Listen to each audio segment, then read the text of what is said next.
What was she doing? She keeps fucking with the door, and I really don't like it. Because she already rips at the carpeting in my room every single night. Because she's a non-stop.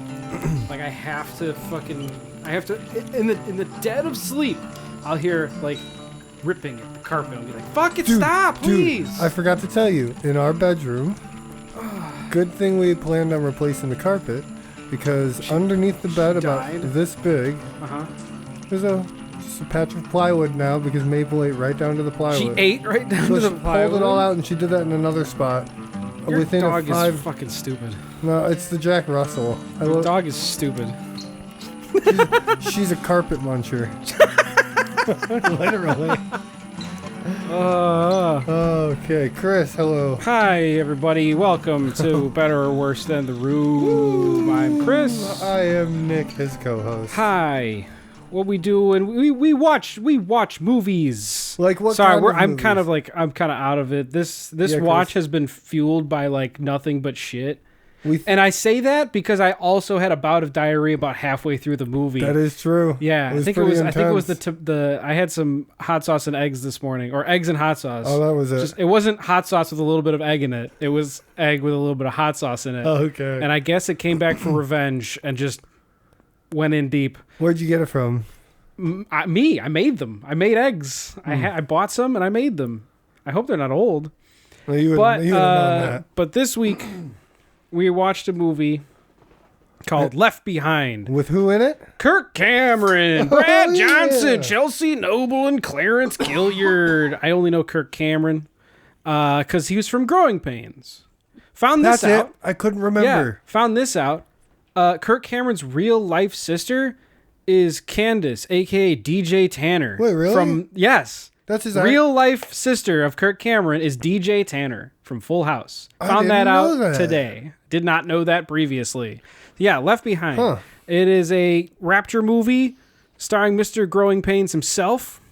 Came out. It has 2 release dates. We'll talk about why it has 2 release dates. Yeah. But this originally came out home release in October of 2000, and then a theatrical release 4 months later in February. Okay. February 2nd of 2001, A Space Odyssey. So apparently the reasoning behind the 2 releases, at the end of Left Behind, Kirk Cameron shows up and goes, "Hi, I'm Kirk Cameron. And the reason you see this movie is because it's really good. And I want other people to learn about how good the movie is too. So before we release it in theaters, you should fucking tell some of you at home. And so you can get it out to theaters. And we want you to sign petitions and get it going because you have to do it in your community. Yeah. Did he say it like they're the 1% or something like that? Something like that. Yeah, he did say something like that. You are special. You are the 1% of people who own this movie. And you have to get it in theaters. You have to talk about it and yell about it so that other people know, because this is the most important movie of everyone's life. And Chris, that was the very beginning of people in the streets of cities with cardboard boxes on them screaming at people about the rapture. Yeah. This is where it all began. Probably. It does say seeing is believing on the back of the box. It's not in quotes or anything. It's just words at the top, not attributed to anybody. What are they referring to in that movie? I don't know. Because isn't it the exact opposite? There is a quoted line on the bottom of the box that says spectacular entertainment, but not attributed to anybody. It's just someone somewhere at some point said the 2 words spectacular entertainment, and they threw it on here. Here, let me read the back of the box real quick. Please. Oh, also, this is called Left Behind the Movie. It's not Left Behind. It is Left Behind the Movie. Oh, yeah. Because apparently this is based on some a runaway best-selling novel by, don't know. A runaway best-selling. Does that mean that it really wasn't that great because it was lost to the page or the shelves of the book ran away. Literally. Go on. I'm sorry. Here, let me read the back. On an overseas flight to London, journalist Buck Williams, or as we hear most people. It sounds like they're just say fuck the whole movie. Yeah. Fuck Williams? Sit down.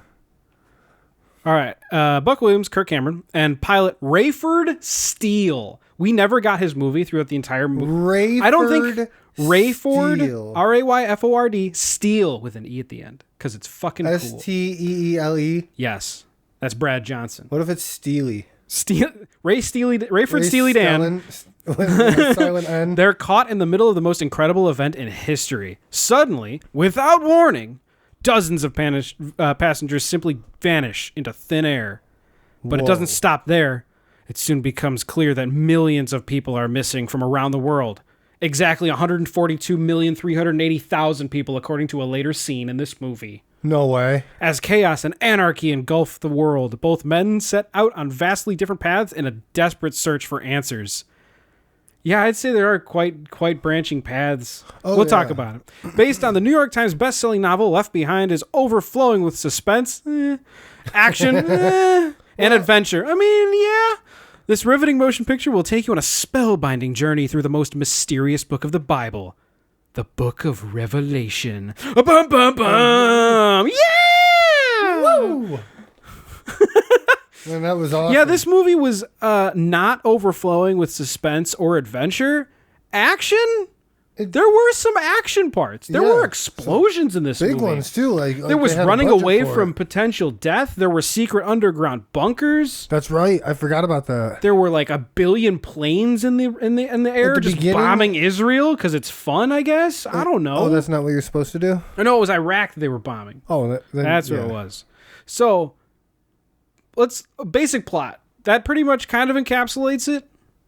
But as far as like getting a little bit more in depth, apparently Buck Williams like gets word from somebody that these two guys who are like super corrupt businessmen, they're in it for the money, man. Yeah, it's all about the money, man. They're super into it, and there's some sort of formula that a man has that grows food super fast and super full. Like it's the best possible. You can grow food anywhere at copious amounts. And they're having a they're having a crop shortage or something like that right now. There's some sort of shortage, maybe. Yeah, there's something like that. But his serum, his formula, the Eden formula, is going to solve world hunger. It's going to fucking solve it, man. If you can grow copious amounts of food basically anywhere, middle of the desert, sure. The wettest wetlands, fucking go for it, man. Well, that sounds easy. Just give it out to the farmers. Yeah. And then we got it. But he doesn't want to give it away. He doesn't want to sell it yet because he wants some sort of like agreement, he wants a peace treaty between Israel and Pakistan or something like that. He wants like that. He wants that's right. Peace in the Middle East. That's what he wants.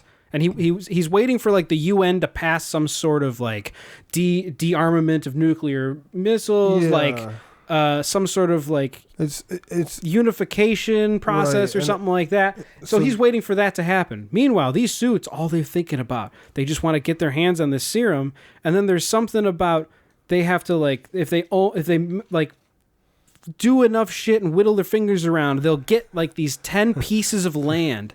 And then for some reason they'll own like all of the major farming land in the entire world. The theory on that, because I kept track of that because I was like that, I had to follow it. My brain latched on. It is very strange. It's something like the rich guy. The suits were thinking if the UN gets the serum, and the UN then goes bankrupt, then they will own it, and therefore if they own it, now they control the entire world's food supply. Therefore they're in control. There was something that they were going to bank on that was like everyone can cash in on the UN's debt at once, completely ruining the UN. So it's so fucking super villain shit. Yeah, it's honestly like some evil. James Bond level evil like crap. Cunning. Super.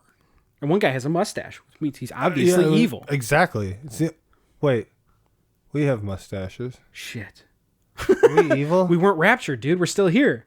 That's true. Oh, you're right. So Buck Williams, he starts getting wind of these kind of things, and he wants to find out the truth for himself, and he wants to make sure everything's going right. And there's this other person. There's this like televangelist guy, Nikolai, who's like not the Joel Osteen, but like of that level of fame, but is actually doing good things according to the media kind of thing. Like he's actually showing himself to be, but he seems a little funky. Well, he's also Russian, so he looks like he might be a bad guy.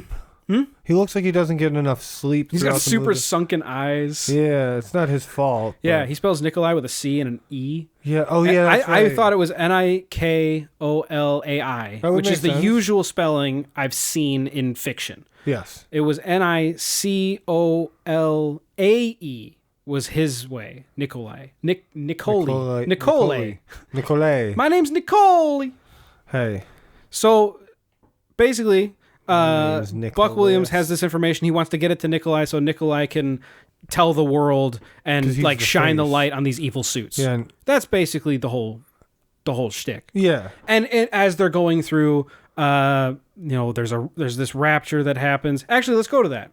Yeah. So let's get there. So right before, Buck needs to take a plane ride. I had it written down. He had to fly. It's right when you to find New out York, I believe. about the POS. The Pete's. Oh shit. Mr. Steele. Oh yeah, we do. And so right here, this movie kind of jumps around between Kirk Cameron and this random family who are somehow very tightly tied to Kirk Cameron in some way.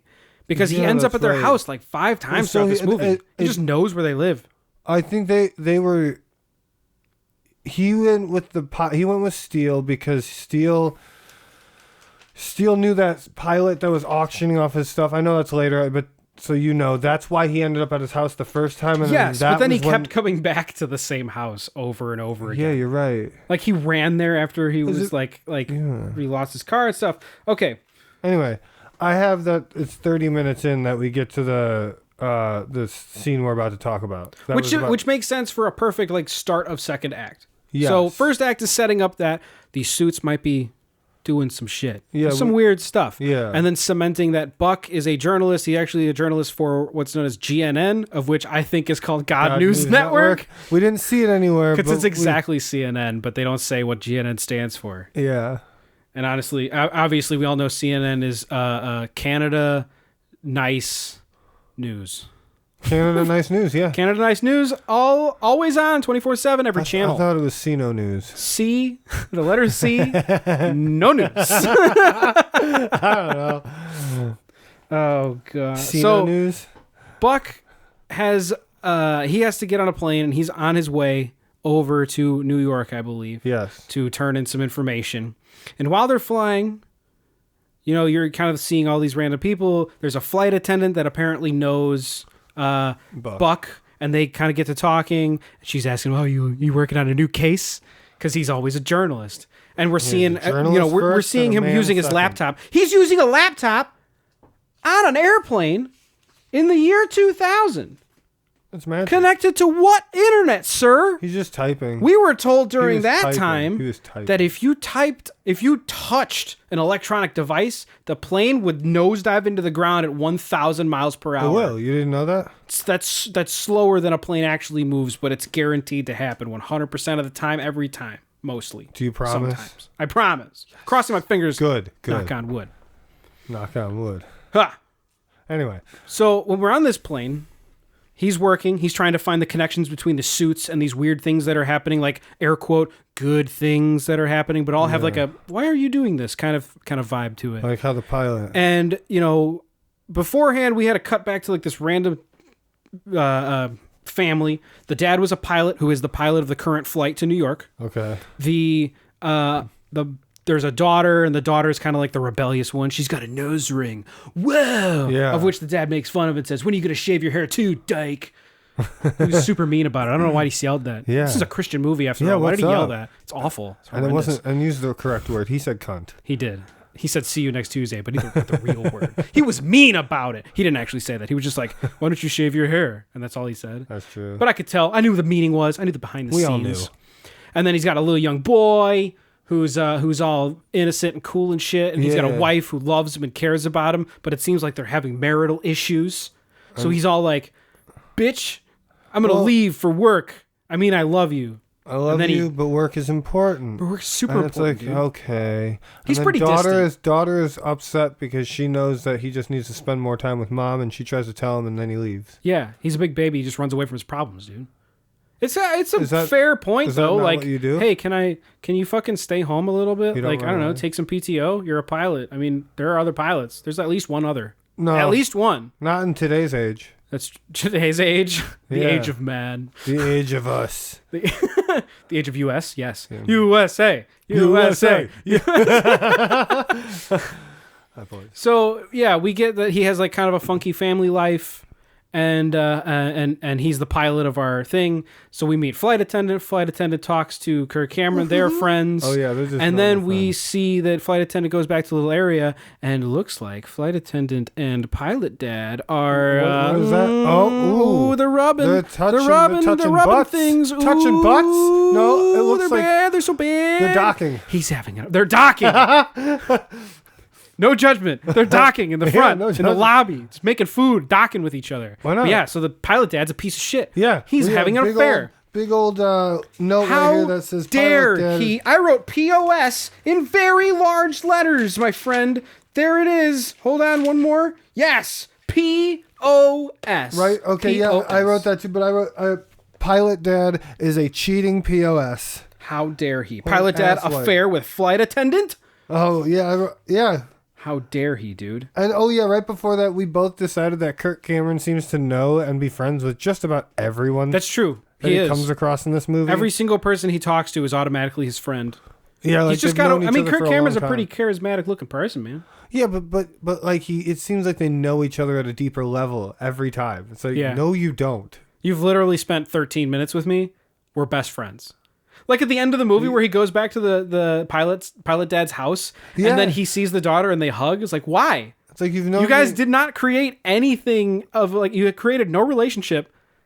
I don't know your age. That's one. We barely know their fucking names. You don't hear Rayford's name. I don't think at all. The daughter's name's Chloe, which I think you hear maybe twice in the film. And then the son is Raimi. Sam Raimi. I do remember hearing that only because which is a weird fucking name for a child. Okay, so during this flight, there is a quick scene that I think was done pretty well. Oh, overall, this movie is like done fairly well. Like special effects, camera work, and like kind of people reacting to things. It had good direction. But there's an older couple that's sitting next to Kirk Cameron in the opposite aisle, and you see a woman and a man right in the beginning of the flight. Yes. And then later on, there's a woman. And then a pile of clothing, DBZ Cell Saga style. That's so true. And she's like, where did he go? Where's my man? Where's my hunk? Where's my meat muffin? I think he's walking around naked, showing off again. She does say that. I think he's walking around naked. It's funny that seemed like a logical option to her. I like that. But the thing, all his clothing and his coat and stuff was still buttoned up. So how would he have taken it off? No, exactly. That was my first thought. It's like it's as if I just disappeared. Yeah. Literally. like. It hurts to do that. Yeah, just like that. Just gone. Just a puff of ash. Yeah, but that's the first thing we see. This person just disappears. Yeah, and that's actually kind of a creepy feeling in that moment because it's like, oh, what? It's like, what the fuck is that? Whoa. Yeah. How do you make 2 cents of that? And then some lady starts screaming because apparently her kids are gone. Yeah, her kids are and she's like, where's my babies? And there's like legit...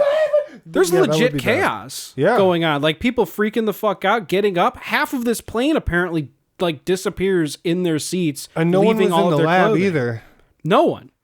And we've both been on planes before. There's not that much space in a plane, even a fucking big plane. There's not like you can barely stand straight up. I would say it doesn't matter how big you are. A child is noticed going down the aisle by everyone because it's not huge. Yeah. It's a bus in the sky. If you don't keep your knees pointed straight ahead of you, they will be hit by the cart. I know your balls hurt. Yeah. But squish them in a little harder. Yeah. You get a headband and you put them around your 2 knees to hold them together. I thought that's what that was for. Exactly. That's what it is for. They call it a headband because you can't put it on your head, but you should wrap it between your knees to hold your legs together during a plane ride. Yeah, so they don't break your leg and go. Yes, and you can relax instead of like holding them because the elastic will hold them together for you. See? $1 million idea. Tap, tap. I'm stealing your idea. Damn it! TM. So yeah, this whole plane is fucking going out absolutely fucking wacko. Yes. We did think that one of the pilots was going to be gone. I did. And surprisingly, totally. no pilot disappeared, because it would have been fucking amazing if they were like, everybody calm down. Boop, boop, yeah, that's boop. exactly Like fucking going through turbulence or some shit. And then going, where's the pilot? And he goes in, it's just like an empty suit. Against the back of the plane. Yeah, the back of the plane, a.k.a. the black board. Yes. That's the edge of the set. Because I wrote a note, clearly not a plane. Because then there was one camera view where it was looking at the back, and it was clearly a black painted wall. No. Where it was just like the end of the set. No, that was a curtain. No, yeah, it was just a curtain. That's solid black made of plywood. Yeah, a solid curtain. So, okay, yeah, chaos erupts. Everybody's looking for people. The flight attendant freaking the fuck out. There's the crazy drunk man. There's a crazy drunk man on the flight who he's not having it. Books it for the door. Yeah, he starts like slamming himself around and screaming. He grabbed and almost opened the emergency exit. Yeah, and Kirk Cameron and the pilot Steele had to Rayford Steele. Yeah. And Rayford Steele had to hold him down. Yeah. And then, later on, I think Rayford Steele said thank you specifically for helping him with that. Thanks almost like they knew each other, but they didn't. I think that's pound when they met. fists. And they docked. Well, yeah. That's how you say thank you. That's the in-between scenes in this movie. Yeah. One of them. I like to think they duct tape that guy like they do in modern flights. They just fucking fully duct tape him up. They duct tape them. So we just going docking so you can't. That would be great. Yeah. They accidentally tape his nose and he dies. Oh, I didn't know you couldn't cover all of them. Oh. I thought he could breathe out of his ears. He was clearly speaking out of his ass. I thought he could breathe out of it too. You don't? I do. Okay. Did you know pigs can, if submerged and under extreme circumstances, pigs can breathe through their assholes? Google it. I swear to God. That's awesome. I swear to God. There was somebody who did a test. I don't know how ethical it was, but somebody tried. I might have to research this later. Yeah. Because that sounds... How would you... There's only one way to find that out. Yeah, to submerge a pig and wait. Yeah. You hook them up to an EKG. We're getting off track. Sorry. Go. Okay, back to Left Behind. So they do eventually land the plane, thank Christ. But they turn it back. They don't go the whole route. They turn it back. they have to turn around and they go back to wherever they were coming from. I think that was originally. Chicago, right? Chicago? It could be. Yeah, they did go to Chicago, land of the free, home of the brave. Jim Cargo. Yeah. So when they land, they start like. Obviously, the whole world is in chaos. We do get a snapshot to the daughter who is driving away from her house, and she happens upon like another area where there's like a huge car accident. There's a school bus. There's a semi truck. There's a dude with a gaping head wound who's wandering around with blood pouring everywhere. Who steals her fucking car? Yeah, he points her to some of the damage, and then steals her car. He just yoinks it. Like this is GTA San Antonio, Dreas, whatever the fuck it's called. You know what I'm saying? Yeah, whichever one it is. GTA San Antonio. You know, I'll play video games. Roswell, GTA. Roswell? Yeah. GTA Roswell would be pretty cool. Actually, that's pretty much Saints Row the Third. Oh, okay. Because there's aliens and shit. You're in a studio. But yeah, we get all that. So there are a lot more people that have disappeared than we originally thought. Obviously, it's not just the plane, because that'd be nuts. That would be... Just the airplane. It was close. If it was just the airplane, that'd be a little bit weird. Yeah, yeah. They were the first to go because obviously, square footage. They're that far away. It's fine. It's right there. Yeah. So he lands, and we start getting a little bit more information. Pickings are slim this year. Pickings are slim. That's just an airplane. Oh yeah, you're right. Sorry. So a lot of people are calling their loved ones and stuff. We find out the president's dead. Oh yeah. So the president's been raptured. So he left a nice... I wonder if he was wearing women's clothing. Whoa. I think one of our presidents was at some point, like caught in women's clothing or something. That's pretty funny. Probably JFK. He was into freaky shit. World is in absolute chaos. And then we see... This is where we see another thing of Nikolai, because there's like people are watching the news constantly, and Nikolai is surrounding him, the kids. I think so. Okay. But Nikolai is like he's the Father Teresa, they call him. Oh, that's right. He's like on, and he's trying to like calm the people down and everything. But at this point, like we already know, if you've been raptured, coming from religious backgrounds, if you're raptured, you're a believer. Yeah. So if you're still here, then your heart wasn't all there. That should have been to most people an immediate. Hey, maybe we shouldn't listen to this guy because he's not a pile of clothes. Dude, that was my he's first kind thought, of too. he's still It here. was like he's not.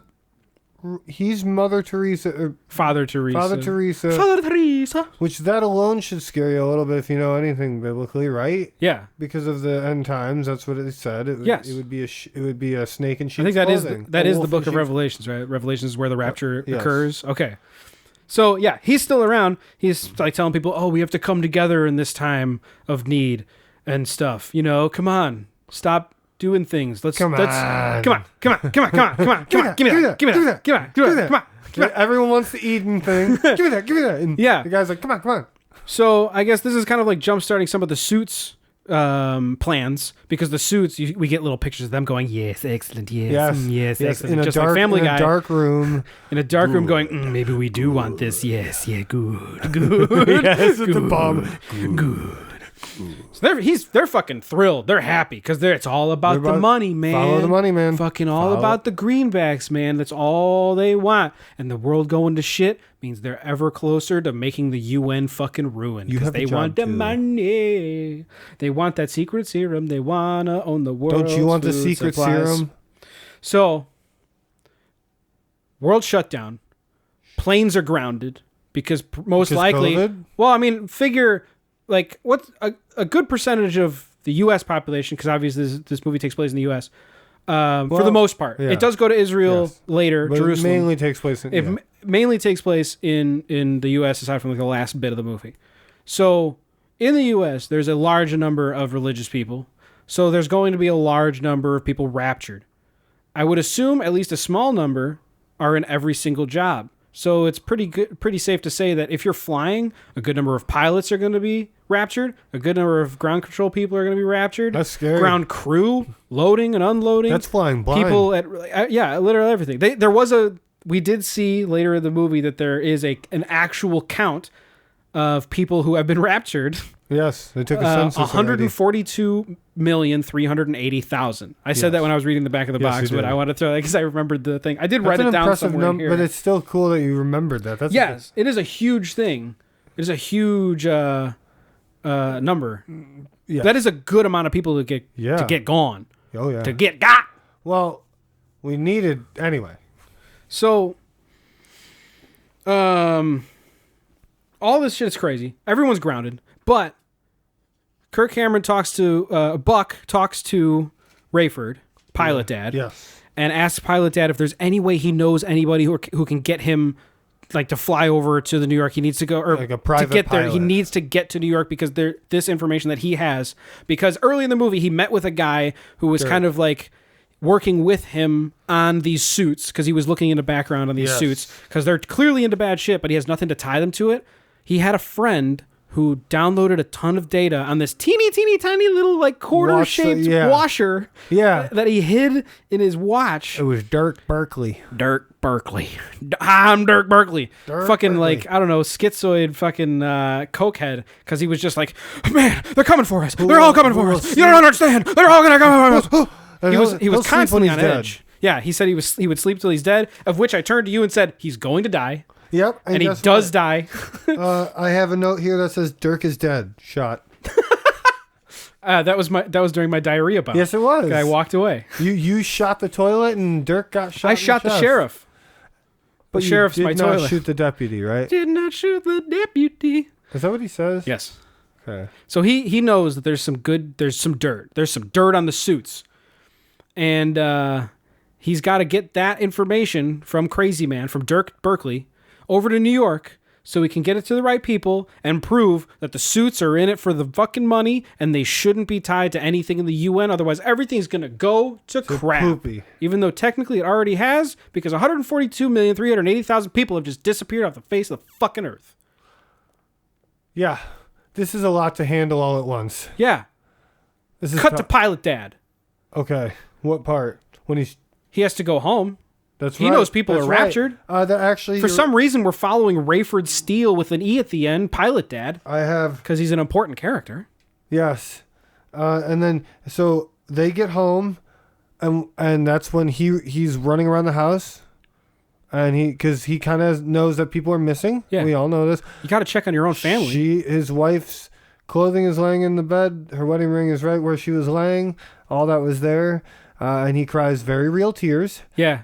He goes all out. Yes, all out. I have Pilot Dad real tears. He goes, boo-hoo! Boo-hoo! Boo-hoo! Just like Nicolas Cage. He does it like exactly. It's like he watched, and he's like a big fan of Nick Cage's work. And he just, I don't know, the demon possessed him. The vampire of New York City possessed him, and he just went, boo-hoo! My wife! Boo-hoo! I'm a vampire! But he did have real tears. He did. They were like, that was actually it was a pretty convincing thing, because like he saw, like, he walked into his son's room, and there's like a tuft underneath the. That's right. It looks like his kid is underneath the covers, and he lifts it away, and it's just some toys. Yeah. He's like, oh shit, you know? And yeah, and he sees his wife, he sees the wedding ring, and they just had an argument before he left. The cross that she wears around her neck was on the floor. Yeah. Oh, not on the floor, on the bed. Yeah. So not only did she divorce him, she forgot about Christ. She let him go. No. She was leaving that behind for him to hope that it would work, and lo and behold, it didn't. It did, because he from then on. That moment. From then on, after Papa Pilate whipped a Bible at a mirror, causing 7 years bad luck. Which he glued the Bible to his hand and started reading from then on, becoming a born-again Christian. That's how it happens, folks. That's exactly how it happens. Yes. The only way to become a born-again Christian is if your wife gets raptured. Yes, and you throw a Bible at a mirror. And you throw a Bible at a mirror, causing 7 years bad luck. Of which I am now holding to, this guy causes 7 years of horrible aftermath for this entire movie. Why not? Because spoilers, this fucking movie goes nowhere. What? This movie goes nowhere. It's the first half of a movie. It just ends. And it ends on Kirk Cameron just saying, like, looks like the next 7 years are going to be bad, of which we'll get into later. But this movie just basically, the number 7, I know it's a biblical number. It was brought up by the prophet that showed up. Yeah. So, like, Kirk Cameron at one point, Buck Williams is trying to get some footage of all this crazy shit that's going down, and then an old man, like a rabbi, kind of shows himself to him and tells him something about 7 years, like there's going to be 7 years of history of like betrayal or something like that, pretty much marking the end times, 4 horsemen of the apocalypse, Chris Benoit, you know, the 4 horsemen from WWF, obviously. They're going to show up out of nowhere. They're going to fucking clothesline everybody. It's going to be the best. It's going to be awesome. It's going to be fucking awesome. It's going to be WrestleMania. So he's kind of got that in the back. 7 years bad luck for breaking a mirror. And then the number 7 shows up one more time near the end where they're talking about the Antichrist or something for 7 years. Like there's going to be just 7 years of shit at the end of the movie. Yeah. So Kirk Cameron gets this weird riddle that he's holding on to. And as we know, Kirk Cameron has stayed. He hasn't been raptured, so he's not a godly man. He doesn't believe in it. But he's starting to like get all these weird things. He's starting to absorb this information and think like, is this coincidence? Like, are these things happening based on just pure coincidence? Remember also he found out when they played that video footage back of the riddle from the man, he understood it in English when the man said it, but in the recording it was a totally different language. Yeah. Yeah. That was cool, actually. Yeah. I liked that. Yeah. I actually liked that scene. It's not something a lot of movies would potentially do, but I liked that. It added a little bit of not mystique, but like confusion to him, because he has to take this information and kind of, it has an air of mystery, but he's like trying to wrap it around like, how does this make sense? How come I could understand it, but no one else can hear it in the way that I did? So it's a big like mystery of what the fuck is going on.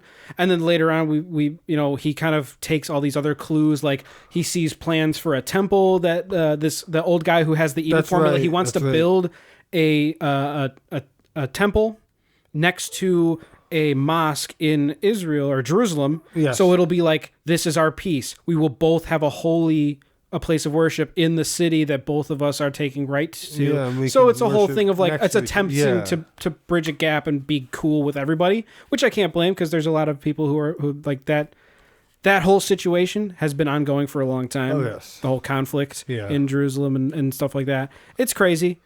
I can't tell which side is right or wrong, but But I like that idea of let's get these things together. It's a good notion for a movie, at least. Like, let's get some peace. Yeah. Especially for a huge Christian movie that's like super ham-fisting into God. At this point, like Pilate Dad with his Bible glued in hand is just spewing scripture and going, this is happening for a reason. It's happening for a reason. She was right. We should have listened. She was trying to tell us this whole time it was all right here. It was all in the book. The greatest joke in the book. 53 minutes in, Kirk Cameron says the title of the movie without the movie part. They've been left behind. Or it's not about the people who are missing, but the ones that are left behind. Yes. The movie. They whispered, the movie. Right after he said it. Perhaps we've been left behind. The movie. So I do have, we do meet a reverend at the beginning of this movie who talks with the pilot, and the pilot and this reverend are friends. The reverend's son is friends with Raimi, the pilot's son, so they hang out a bunch and stuff like that. But being a reverend, he for some reason wasn't raptured. So we get a pretty decent scene. Can I say this? This movie, I have it written down because I don't think I agree with it. This movie has a 16% on Rotten Tomatoes. For reference, The Room has a 28%. Do you I want to go to this just really quickly. Yeah. Because as an offshoot, we'll go back to the Reverend later on. Yeah. Does this movie deserve 16%? I don't think so. This movie's way better than 16%. It's definitely better than 16%. Like it's ham-fisted in its Christianity and stuff. Like, but as that's a movie, that's the point of the movie. Yeah. Like it's not saying it in weird ways. Like it's not bringing up breast cancer like The Room and then just never going about it. It's not playing the same sex scene multiple times in a row using the same footage multiple times. It's not everyone has horrible actors, bad lines. Voice. Everyone does pretty well. Yeah.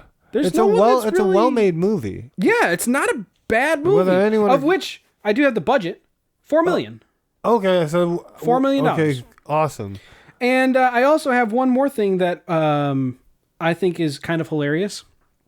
You remember at the end of the movie, obviously we talked about this slightly earlier, there are two release dates. There's a home release for VHS release, October of 2000. And then 4 months later, the theatrical release, February 2nd of 2001. Okay. Usually it's done the other way around, but that's okay. Yes. And at the end of the movie, Kirk Cameron's like, please tell your friends, tell everybody about this. Tell your local theaters to bring this to your theater and watch it. I think this is a really great movie and people are going to really enjoy it. All well and good. Yeah.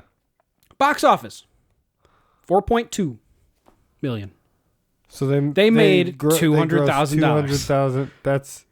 I think their plan did not work out. I think everybody who bought the movie and then was fine. And then probably the same people went and watched it in theaters. Probably. The exact same people. And they brought a small percentage brought one friend. Yeah, that's that kind of sucks. At least they pretty much broke even. They did break even. Though we can't 100% say that because I don't know how much advertisement went in it, because advertising I don't think is part of the budget of the film. Okay. They probably spent another $1 million or maybe something, because obviously they put together home movies to sell before the theatrical release. I'm not really sure. Unless they had it all made. I don't know. Who knows? I don't know. Maybe they had to have it all made to sell the VHS. It did better than our movie. What movie? Ha! I don't remember. Life of Brian. We made that. So. Back to the Reverend. We meet the Reverend early on, and unfortunately later on, when we see him again, he has not been raptured. And he kind of has this breakdown of... he's lamenting. Yeah, he's like, what the fuck, dude? I've been doing everything. I've been sitting in front of here. I've been speaking your word. I've been, practicing what I preach. I've been helping out the community. Why the fuck aren't you helping me? Why didn't I go? And he throws a rock at the cross and breaks the cross in half. Yeah, it does. And then he goes, and I quote, "Oh God!" Oh yeah, that's when he falls. And he falls to his knees. Oh God! Just like that. It was awesome. Yeah, it was pretty great. It was. That cross was really weak though, because he just threw a small rock at it and exploded. It looked basically like Formica. Yeah, just that thin wood. Yeah. Maybe it was just like they had a little like string and they pulled it just to make it fall because they had to redo it multiple times. Or they just had someone right close by. He'd pretend to throw because he was a terrible aim and he broke several windows. Yeah, and that was an old church. It was an accident. We know they're upset. Yeah, though. Maybe it was like Aragorn when he kicked the helmet and broke his toe and screamed. Yes. Maybe when he threw the rock, he didn't mean to hit the cross, and his "oh God" was I broke it. Oh shit! Oh God! Was it a serious inside moment of I'm sorry, because it's a real church or something, and they were like allowed to film in there as long as they don't break anything. That'd be so funny. It's like, oh shit! I broke the cross.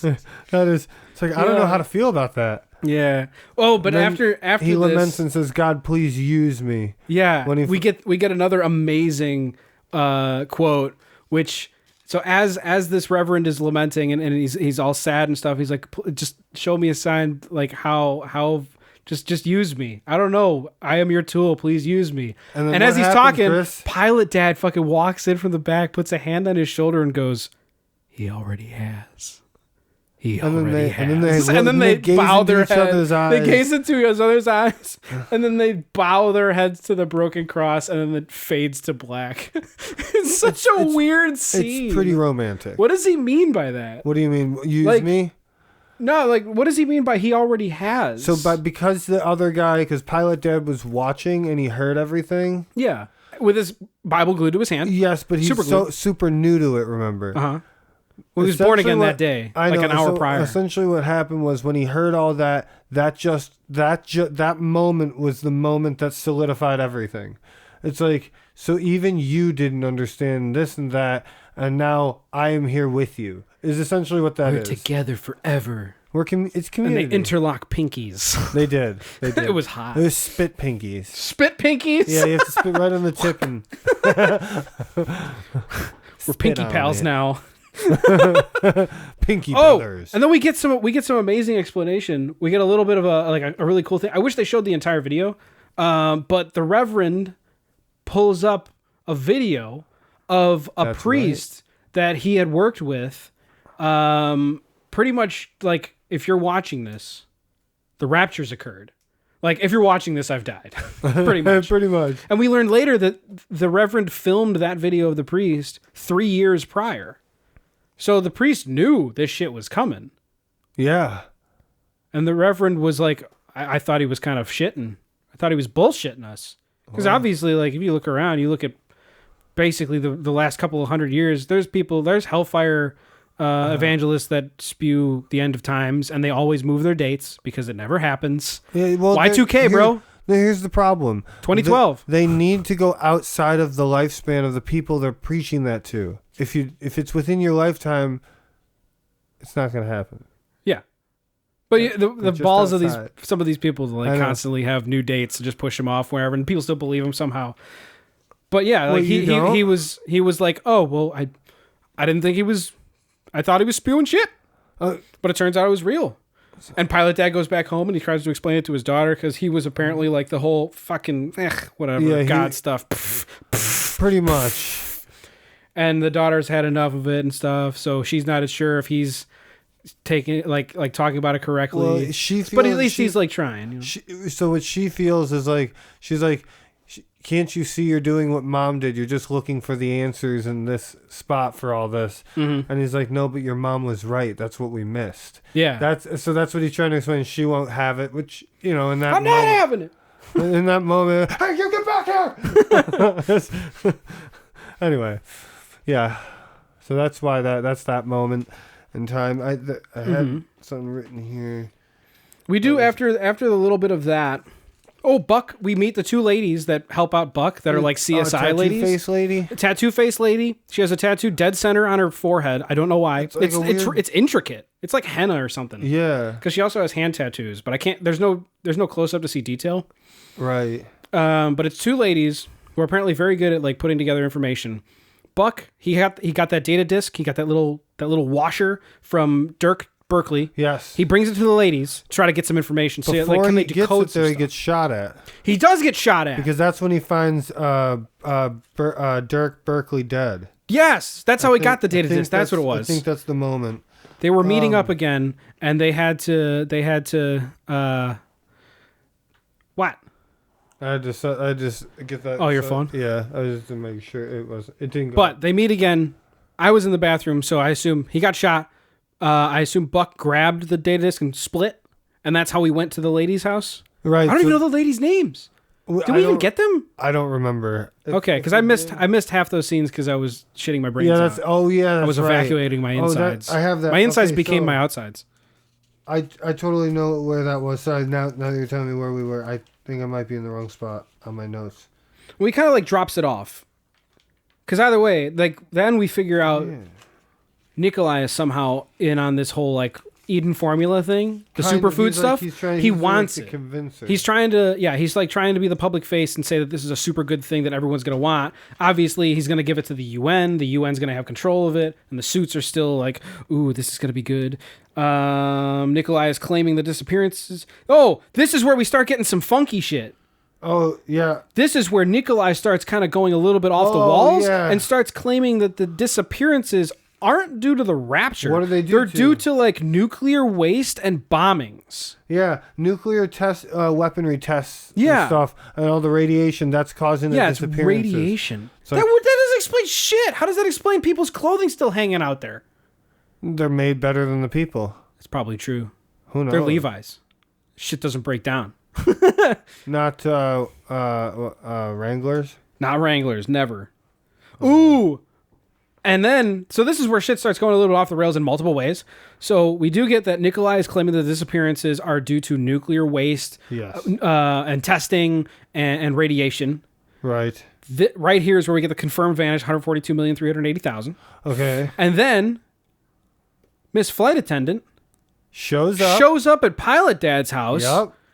Because we need to put together a stupid scene where the daughter figures out that the dad was having an affair. It's essentially the moment, Tommy, we saw standing under the staircase. I'll show them. I'll record everything. Yeah, but it's the same scene, except it's exactly the same scene. Or better acting. It's exactly the same scene. It is. I'll show her. That's what the daughter said. I'll show them. I'll show everything. I am the daughter. But... I mean, to be fair, so while this is happening, and the daughter's kind of getting this, getting a little bit of information, so like, oh my God, my dad was fucking around. But the dad's actually not backing down because he's born again, and he's like, oh my God, my wife was right. He's actually like standing up for himself and going, no. Yeah, Pilot Dad is becoming quite the biblical scholar and preacher now. Yeah. I wrote it down. He turns down puss for Jesus. Yeah. That is a true stance. I mean, that's a turn, considering he was cheating on his wife. Yeah. So that's a hefty flip of character, I would say. Yes. Because if he wasn't changed, he'd already be knee deep. Yep, I agree. So I mean, good for Pilot Dad. Good for Rayford Steele with the porn star name and such. Yeah, well, yeah, good point. He was a pilot. Come on, pilots have to have a cool name. Yeah. We're experiencing some turbulence up ahead. If you guys will... Cruising at 157,000 feet. It's pretty much... We're basically burning in the sun. Welcome to Mars. We'll see you later. On another positive side, the dad doesn't like let this thing fester. He does see his daughter, and the daughter, like, he has a talk with his daughter. Yes. About this whole thing and how he's not going to turn away. He's kind of accepting the truth and stuff. He says, "Your mother left us with the truth." Yes, he does. Yes, he does. And now we have to glue Bibles to our hands and spew the truth to others. So I wrote right in the same spot we're talking. I won't live without faith, he says. Yeah, so that's right when I wrote, it's very religiously charged now. Yes. Like this is where it goes all in. Yeah. And it's Pilot Dad. It's what's his first name? Rayford Steele. Rayford Steely Dan. Steely Dan. He's the one. He's the main one driving that point. Mm-hmm. Through the rest of the movie. Yes. So we've left. We forgot to mention the martial law that was enacted. Okay. So when the world goes to shit, the president's dead, 142,380,000 people are disappeared. U.S. goes into martial law. There are jeeps roaming around. There are military personnel everywhere. And if you account, there is curfew in place. We don't know what time, though. They don't say. It's just dark out. Well, you may not. The martial law is that you may not approach anything, and you have to go back inside your house now. Well, it's curfew. The curfew was being enacted. Right. So if you were outside, past curfew, you would be shot on sight. And Kirk Cameron is like running towards a group of military men because he probably wants to ask a fucking question. Yeah, like because he's also a journalist. Like he needs to get some information, and he's like I would say one of the smarter people to ask, because then he can get that info to other people. Or if you're doing shady shit, you don't want to fucking journalist on. But within like 20 feet, the passenger army guy just lifts a gun and goes, "Get back inside! Back the fuck up! You're threatening me! Back off! I feel threatened." Yeah, I'll shoot. He pulls right away, like no hesitation at all. Fucking pulls it. Boom. Martial law. It's his orders. Martial law, man. So that's what's happening throughout this entire thing. That's what's going on. Yes. Cars everywhere. People destroyed.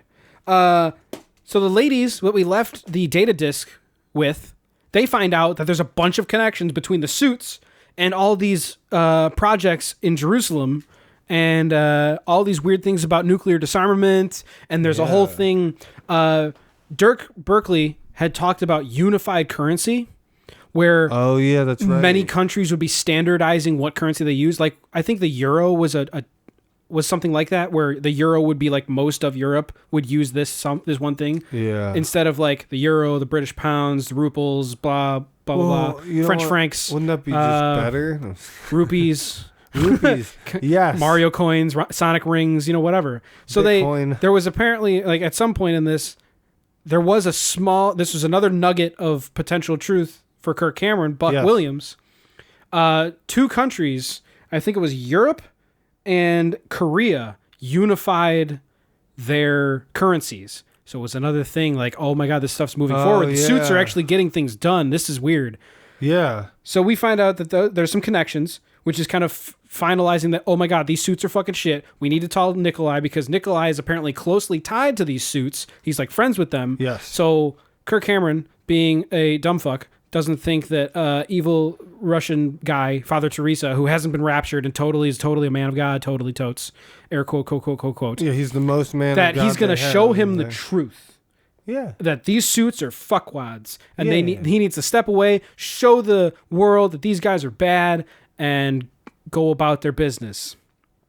And somehow, I don't know fucking how, like, he actually gets counsel with Nikolai later on. Like, he actually, like, gets and shows him all of this shit. I have it written down later. There's not too much that happens. Oh! I take that back. There is some cool fucking shit that happens. Yeah. So, the suits, we find out that they are all about this weird Israeli project. They want nuclear disarmament. They want the formula because they figured out about these 10 areas in the entire world that they can grow superfood and then control everything by bankrupting the UN. Yes. Because it's all about the money. Follow the damn money. So Buck Williams meets with some FBI agent because he wants to get some good-ass information. And if he's correct and all this stuff is absolutely true, the FBI is going to have to get called. Some high government agency is going to have to get called on this shit. So he gets together with an agent, and while they're walking to the agent's car, what happens? There's a homeless person who walks up to Buck Williams, and he's like, "Hey, can you help me? I need a little money." And kind of, the agent walks up to the car. He gets into the car. Buck Williams turns around. He's walking towards it. Fucking car explodes! Boom! Explosion! I mean, it's of which I called. Yes, you did. Because the guy went boom, boom, boom, boom, boom. Yes. Right before it happened. Yes. The agent gets into his car, and I was immediately like, bang, bang, bang, bang, bang, bang, from the back seat. Because I thought there was going to be somebody inside to shoot him. Yeah. Because I called it. I thought it was Kirk Cameron. Yeah. Car just fucking explodes. Kirk Cameron is blasted back. And then we get this weird view of like some guy, some creepo, some fucking wackadoo just staring through glass and like smiling. Like creepy like. Yeah. Like Silence of the Lambs style. Like, yeah, like, yes, I did it. Excellent, yes. And backs away, of which we find out one of fucking Nikolai's close guards. Is one of his like right-hand fucking men. Who, I gotta give credit, when he sees Buck Williams later on in the movie and realizes he ain't dead, no flinch. That's true. Not even what the fuck? You're not dead yet? Oh, God. No, because none. You have to hide just it. Perfect. You have to hide it. Perfect stone face. Absolutely perfect stone face. Yeah. I wrote down he meant to kill Buck, We forgot but he was about- helping a homeless person instead of getting into car. I think Called it. It's somewhere right around there. Ah, crap. I had it. I want to know if it's this spot. I want to know. Can you show me? Where we have the music montage? Yes. That's later on. Are you sure? Because there's a section later on where where he's meeting. It's before they meet with Nikolai. So Buck later on, and he has all this information. He goes to the old man who has the Eden serum. Yeah. He goes to the guy who has the Eden formula, and he tells him, "Hey, don't give him to these people because here's what they're gonna do. Like, I have proof. He has the proof from the ladies who gave him all this information about how he's connected with all these projects, nuclear disarmament, the UN bankrupting them, and tells him like, hey, don't do this. We need Nikolai to like come in here and help us with these suits. Yeah. We got to kick them the fuck out." Yeah. And he sees the plans for the temple. Yes. And when he sees the plans for the temple, I can't remember exactly how like all this stuff fits into play exactly, but when he sees that, something flicks in his head, and all of those tiny little coincidences that he has been experiencing throughout the entire film come together, and they all are like, oh, maybe this whole Jesus Christ thing is actually fucking real, and the rapture is an actual thing. The book is not Bible lying. is all codes to what is happening now. Da Vinci style. Yeah. When the ladies were looking at all that information, there were a bunch of random codes. He didn't know how to decipher it because he wasn't a man of G-O-D-D-D. So he had no fucking idea that all of these codes related to books of the Bible. So when he looked them up, when he was talking to the Reverend, because the Reverend eventually shows him the video with the priest. This is how we learned that the Reverend had filmed this 3 years prior to show him like, hey, if this happened, it's not crazy. It's not terrorists. It's not nuclear bombs. It is the rapture. We have been taken. Okay. So we're at least getting closure in these things. Yes. That's good. And we also learn that at this time, the Antichrist has been born.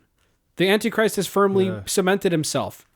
Yeah, of which at this point, we're wholeheartedly in on the suits. Yeah. Because the suits are fucking showing off how evil they are. We constantly get little flash. How they don't care about anything. They don't give a fuck about anything. They talked about starving people. Yeah. They were like, if we don't give them food, all the kids will die, and maybe they'll sign a peace treaty. Yeah. Like super war crimey, no moral shit. Yeah. Holding to it. It's all about the money. It's all about the money. It's all about the money. Back comes the money. Money, money, money. Hey, must be the money. Hey. Vince McMahon. So Buck finally gets counsel with Nikolai. Yes. And the old man is backing him up with the Eden formula. The old man with the Eden formula. Backing him up. And Nikolai's like, you know what? Yeah, you're right. This is some crazy shit. I know they're my friends, but it looks like they're doing some pretty dag nasty evil shit right now, and I can't abide it as Father Teresa myself. As Father Teresa myself, I have to stop these men from doing bad things. Because that's basically how he talks throughout the entire movie. I can't even tell if it's a real Russian accent, to be honest. It seems a little bit either light, like he's lived in a regular English-speaking country, not regular English, but like American English, and then he's putting on an act or whatever. Yeah. But he is speaking like that, blah, blah, blah. Doesn't really matter. Right. So Nikolai offers Buck to sit in on their secret UN meeting with all of these world leaders and the suits. All of the people are going to be involved in this kind of NWO, end times, owning 10 places of land and the formula thing, of which currently is going to be the UN's job. Yes. So it's, all these countries are involved. Yeah. It's a fair deal. Nikolai comes in and starts having this like speech, and he's talking about like, this is what we're going to do. We got these 10 places of land. We got all this. We have this serum. We can grow food for everybody, and we control it. The UN, we control it. But as he's talking, the way he's talking. Sounds like it's all going to be my doing, and you'll worship me over this. Whoa, what? Yeah, he even says, you will do it in my name. Yeah, that's what and it was. While he's saying this crazy shit, Kirk Cameron, Buck Williams, man, is like thinking back in his head, further cementing all the things he's heard throughout it, and the riddle from the guy originally who said like, and the Antichrist will be born, and there's 7 years of whatever, like all that shit that he said. Now we know who the true bad guy is. And who is fucking Nikolai. Nikolai is Father the fucking Antichrist. Freaking Teresa. Father, middle name freaking Teresa. Facts. And he confirms it. He fucking sets in stone how fucking bad he is. How so? Because he tells, there's a guard in the room who's a pretty happy-go-lucky looking guy. He's smiling. Nikolai walks up to him, says, "Do you happen to have a gun on you by chance?" He's like, "Yeah. Yeah, I got a gun. See it? Do you want to see it?" "Yeah. Can I see it real fast?" "Sure." Hands him the gun. And Nikolai starts walking around with the gun, starts walking up to the suits. What do you mean? And the suits, like, he's starting to look at him. He's telling him, like, "Don't ever fuck with me." He's basically doing like a Scarface almost. Yeah. Like, "Don't fuck with me. This is my shit. And if you go back on anything that I do, I'm going to fucking murder you." And then just blasts one of them. Yeah. Right in the chest. Just kills him right out in front of everybody. Yeah. Just blam. And then right after that, what does he demand the other suit to do? To kneel before him. Yes. To fucking kneel before him and pretty much praise him. Yeah. And then when he doesn't do it, just fucking blasts the second guy in the face. Or the temple. It was the face, and then they showed him on the ground, and he had a bullet wound in the side of his head.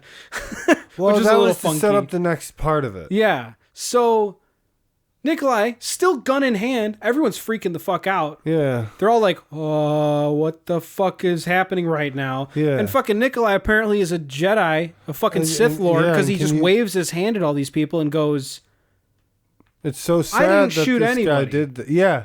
It's really sad that these two guys putting together all this information, stabbed each other in the back, and one shot one and then took the gun on himself. It's really sad. And he waves his hand. And it's like magic. Yeah. Do you believe in magic? And then fucking after that, this is the weirdest part to me of this whole scene. This is the part that doesn't make any sense at all. At this point, 2 shots have been fired. Bang. A little bit of a pause. Oh, yeah. Bang. Yes. Yeah. Then we cut after he goes, "Oh, it's a real shame that these people shot themselves, right? Wow. Sucks." Maybe. Go ahead, sorry. Before you move on, I want to say, maybe Nikolai had something going on, like a weird, like he had control of everyone within the vicinity, including them. He had them in a trance. That's what I'm thinking. That's the only possibility, right? It's gotta be. Okay, so go on and because say why else would we then cut to outside of this meeting room? There are 2 guards placed.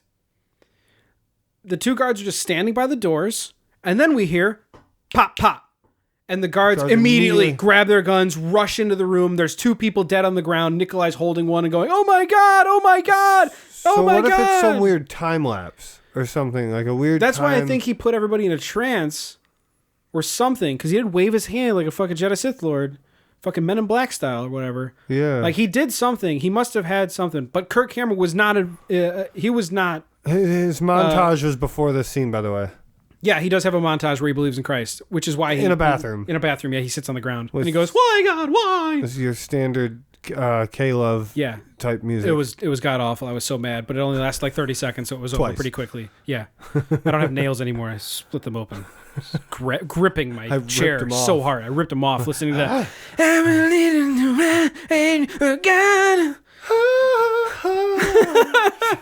All right, we're going a little long, so I want to wrap this up a little bit. But so guards rush in. Nikolai does this whole, oh my God, these people on the ground, oh my God, they're dead. And people are rushing out. All these other leaders are leaving, and Kirk Cameron is like, he stops the flight attendant. She told us earlier on in the film when she was on the plane that she had gotten a new job, and it turns out she's working in the UN with Nikolai and all these people. So she comes out, and Buck Williams is like, "What the fuck was that? Did you see it? That was crazy what happened in there." And she's like, "Yeah, I know, it's awful how they just, one person shot that guy and shot the other." Yeah. Basically repeating the story that Nikolai implanted in her. Right. But not the actual events that Buck Williams has clearly seen and still is fully aware of. He even talks to another person, the old guy with the Eden serum. Do you think that's because he finally believes? Yeah. And that's why he's protected from he has God goggles. Satan? Yeah. Or at least a greater... yeah. It has to be. Like the little switch in his brain flipped, and he went in, and he's good. Now he understands. He sees through the bullshit. He's got his God goggles on. So he clearly His God sees goals. what people are doing. So multiple people are just fucking not dealing with this. He has no clue what to do. So where does he go? Back to Pilot Dad's house. Yeah, and they that's right. all hug. And then the Reverend is there with his kid. I think his kid's still around. I don't remember. And they hug. And then it just comes. There's Kirk Cameron's Buck Williams has like a speech over whatever the fuck it's called. Yes. He's just talking. You don't see him. He's talking. He's just talking. You just hear his speech. Yes. Overdub, whatever the fuck. A voiceover. Voiceover. Yes. Yeah, you hear Kirk Cameron's voiceover. He's like, "Oh my god, the next 7 years, man, they're gonna be That's so right. hard." But you know what? see his- But you know what? We have God now. And then it just zooms in on a church. Credits. Well, they walk into the church doors, don't they? They close the church doors. They zoom in on credits. And yeah. Credits. Yeah. Credits. let's see What the fuck did I learn? I have that. Actually, I had a question right there to point out. It says, Like what? Nikolai kills 2 people and there's no repercussions for it. We end before there's anything. it says they finally realize it's time to join together and have, and then the film ends. Yeah. With them going to the church and what you said, and it just zooms in, and then I wrote, what was the real message of the movie specifically? Yes. Like, I get the idea of the rapture. I get that story. Mm-hmm. I can understand whole in times of crisis, faith Yeah. is sometimes an answer for some people. Yes. That's cool and all, but what the fuck does it have to do with Nikolai shooting 2 people and potentially like a new world order where they control all food supply? Because as of right now, at the end of this movie, that plan's on. Like Yeah. that plan No, is it's- 100%. It's already happening. It's already in motion. Yeah. Yeah. Those Nothing's wheels are stopping turning. it. It's a juggernaut. I mean, we could watch fucking Left Behind 2 Turbulence, it. but fuck no, I'm not watching. I have but to how buy do we that. know though. how? I'll buy it. No. How does it end? We gotta find Read out. the book. No. The runaway best-selling book Turbulence 2. It ran The away to Legend the of Curly's bookshelves. But yeah, the end of the movie is Nikolai shooting 2 people, brainwashing a bunch of world leaders, Yeah. and then Buck Williams knowing the truth, but no one will believe him.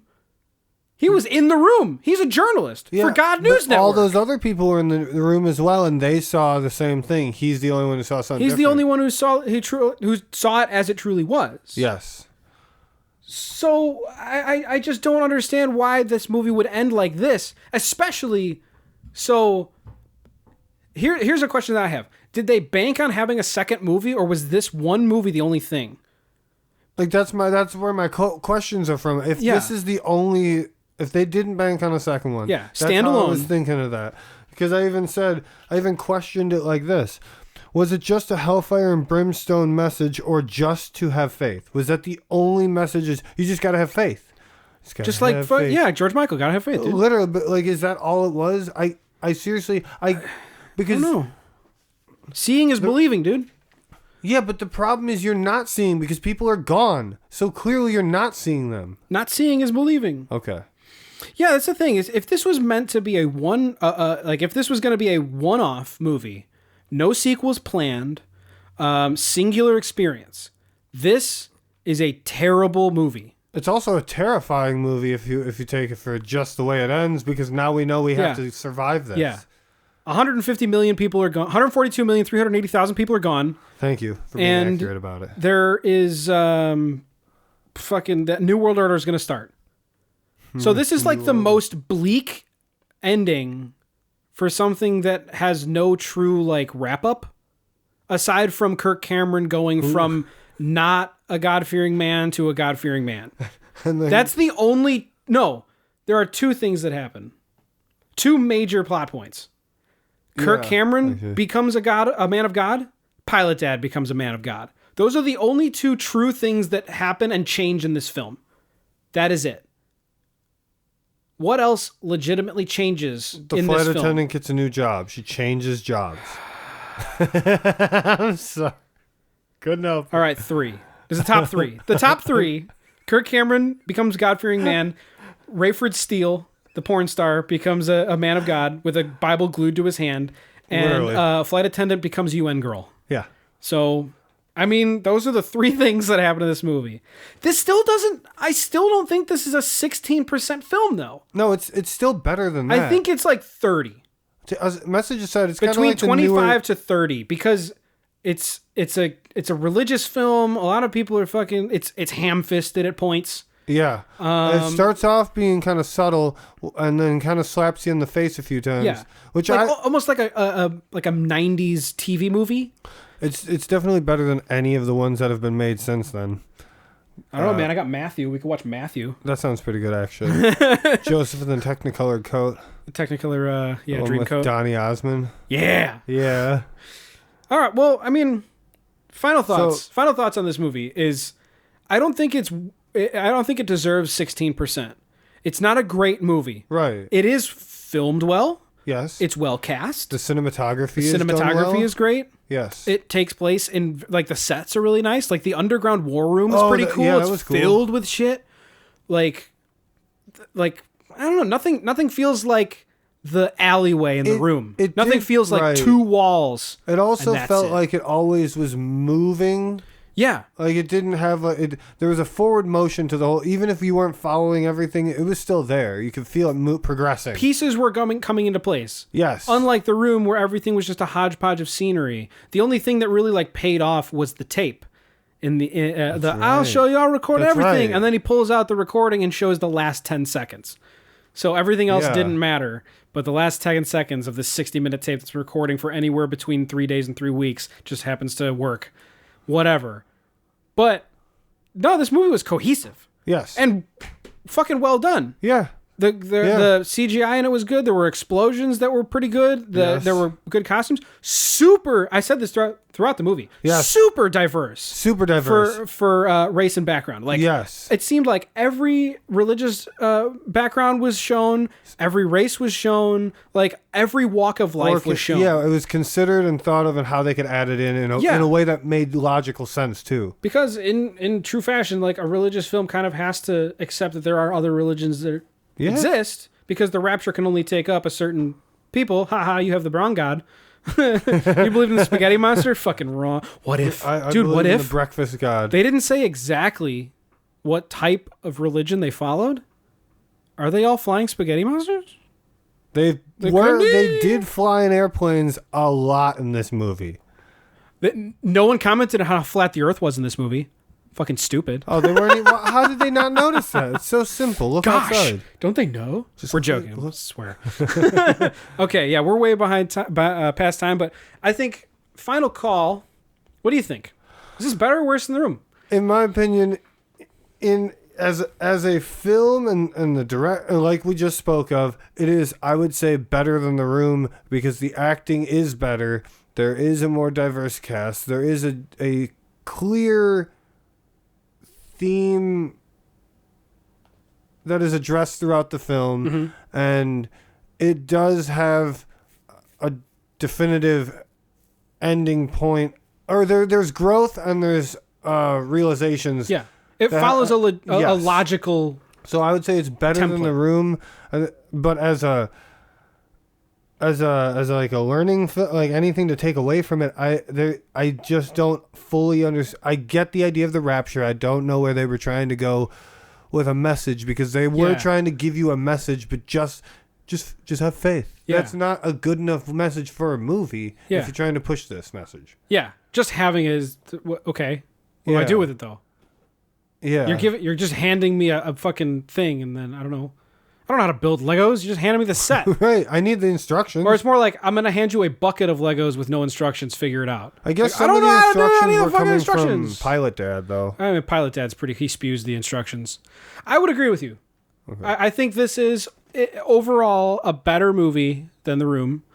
I think it is. The music is way better. Yes. That's true. We didn't really talk about the music, but at least it has like a flowing soundtrack. Yeah. It's probably an original soundtrack. A lot of classical sounding stuff. It's not the same fucking song 10 times in a row like The Room. I love that. But yeah, the overall plot, while it does like have points that are like it's taking all of these ideas and putting them all together, and everything is cohesive, and it is taking earlier happenings and wrapping them up. Yes. Like everything's being wrapped up. Yeah. But there's no legitimate like end. It's just kind of like everything's gone to shit. Okay. We wrapped it all up, but we forgot to label it all. Yeah. There's no like clear cut ending. I do want to mention that this movie was also remade in 2014 with who? Starring our boy Nicolas Cage. What was that movie? Vampire's Kiss. Yes. I'm a vampire. I'm a vampire. Down the street. Yeah. Filmed on live New York streets because they couldn't get the permits. Correct. They had to do they it did quick. It super quick. But that, like, I'm wondering. I think that version is actually rated worse than this version. But I somehow believe it's a better movie, having never seen it. I already feel like it's a better movie because it isn't, because it's with Nicolas Cage. That's it. Nicolas Cage is the Tommy Wiseau of like regular cinema. Dude, I think he's a genius actor when he wants to be, and if he doesn't care, he just doesn't turn it on. Fucking yeah, just why doesn't not? Matter. Like, and more do whatever often you than not, want. he doesn't care. It's like that's every once in a while he's just like, turn it up to 11. Fucking yeah. Hi, fucking yeah. Fuck Mexico. Horseshit.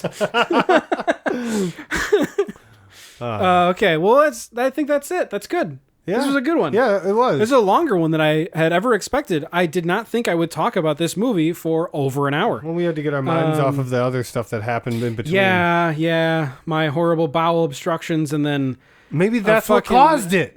God, dude, I don't know. We thought we heard a weird like thudding noise, like a crashing sound. Yeah. But then it was saying it. We both kind of thought it sounded like it came from the front of the house, and then we were gonna go take a break, talk over our notes in the 3-season room because it's nice out. Yeah, and then one of my glass doors is completely shattered, so I had to deal with that before we recorded today. Yeah, we watched the movie, went outside, fucking an entire glass sliding door, just fucking pile of glass on the ground. There was no evidence of like anything hitting it or anything. Yeah, weird. It sucked. Straight below it. Yeah, it just must have been just something. I don't know.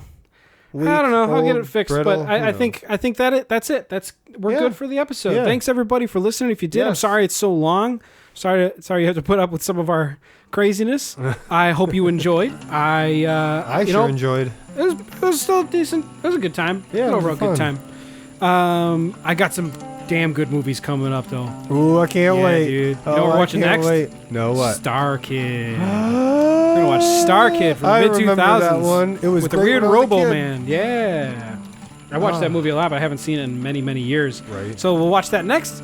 But until then, thanks for listening. Yes. Subscribe for more if you are so inclined. We absolutely if you feel like appreciate you. watching some video game stuff, me and Nick do Struggle Through Gaming. I'll have a link in the description. I love that one too. If that's up your alley, whatever's clever. Yeah, come hang out with us. And then I'll see you next week for Star Kid. Woo! I can't wait to do this one.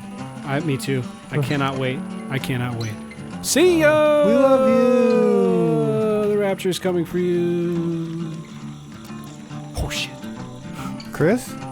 Chris? That was quick. Why did he leave his clothes here?